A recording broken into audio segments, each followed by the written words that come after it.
Welcome back everyone. তো এটা হলো পুরীর সেকেন্ড দিনের ব্লগ।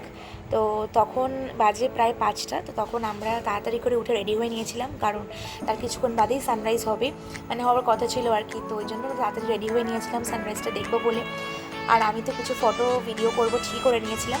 একটা গেট রেডি উইথ মি তোমাদের সাথে আমি অলরেডি শেয়ার করে দিয়েছি, তোমরা দেখে নিতে পারো চাইলে। যাই হোক, তো ওখানে গিয়েই তো ভীষণ ভালো লাগলো, মানে মনটা একদম ভরে গেছিলো। আর যখন আস্তে আস্তে মানে সূর্যটা উঠলো, একদম পারফেক্টলি উঠে গেল, তখন তো ভীষণই ভালো লাগছিলো। তো আমরা বেশ সবাই একটু ফটো তুলে নিলাম, কারণ স্নানের টাইমে তো আমরা ফটো তুলতে পারবো না, কারণ আমরা তো ফোন ক্যারি করবো না, কারণ সবাই স্নান করবে। আর আমি কয়েকটা বেশ ভালো ফটো ভিডিও তুলে নিয়েছিলাম। তারপরে আমরা ব্রেকফাস্ট করতে চলে গেছিলাম। ওখানে না মেনলি ইডলি বেশি পাওয়া যাচ্ছিলো, মানে ওই ইডলি, তারপরে দই বড়া। বাট ওদের দই বড়ায় দই থাকে না, ওই শুধু ঘুগনি দিয়ে দেয় ওরা। মানে এখানকার মতন, মানে আমাদের কলকাতার মতন খাবার তো অফকোর্স নয়। তাই জন্য ওখানে আমি রোজ দিনই মানে ওই ডালপুরি খেয়েছি, কারণ ওটা ছাড়া ওখানে সেরকম একটা খাওয়ার মতন আমার ভালো লাগছিলো না কিছু ছিল। মানে যেটা আমি পরে এসেছিলাম ওটাতেই স্নান করে নেবো, কারণ যখন স্নান করবো ভিজেই যাবে। আর নিচে আমি একটা শর্টস করেছি, আমি জানি না তোমরা পেছন থেকে দেখতে পাচ্ছ কিনা, রিফ্লেকশন করছে। তো চলো একটু ভালো করে সানস্ক্রিন অ্যাপ্লাই করে বেরিয়ে যাও।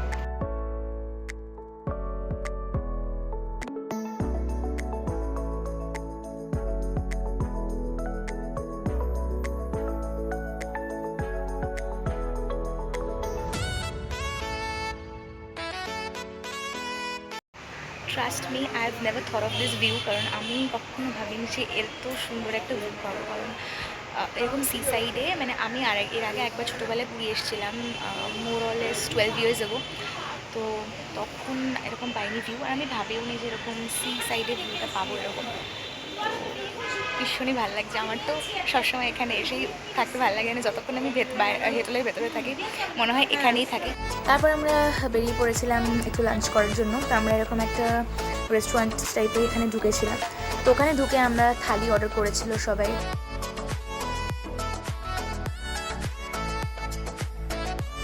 টু বি অনেস্ট, আমার ওদের খাবার খুব একটা ভালো লাগেনি, মানে ওখানকার সব খাবারগুলোই একটু এরকমই টাইপের ছিল।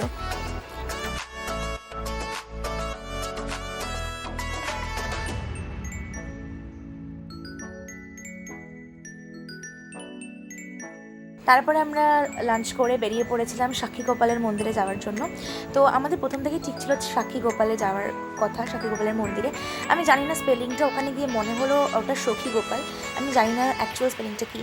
যাই হোক, তো ওখানে ঢোকার সময় না অনেক গোমাতাদের সাথে দেখা হয়েছিল। তো সবাই আমরা একটু খেতে দিয়েছিলাম ওদেরকে, মানে আমি একটু ভয় পাই, আমি সেরকম একটা কিছু খেতে দিতে পারিনি, মারাই দিয়েছিল একটু কিছু খাবার।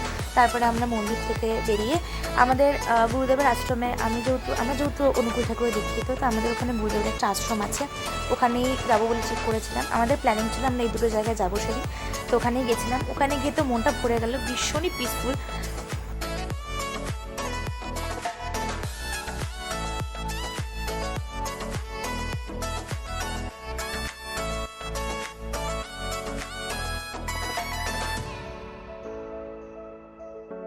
তো এখন বাজে প্রায় 10টা।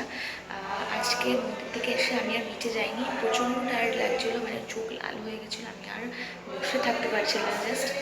তাই একটু ভয়েসটা ইগনোর করবো, এরকম ভয়েস করছে মোবাইলের মধ্যে, বুঝতেই পারছো।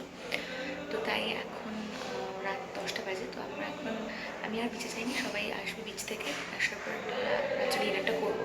তো সেদিনের ডিনারে আমরা খেয়েছিলাম চাউমিন। তো চাউমিনটা বেশ ভালোই খেতে ছিল। আর ওদিকে বাকিরা সবাই নিয়েছিল তরকার রুটি।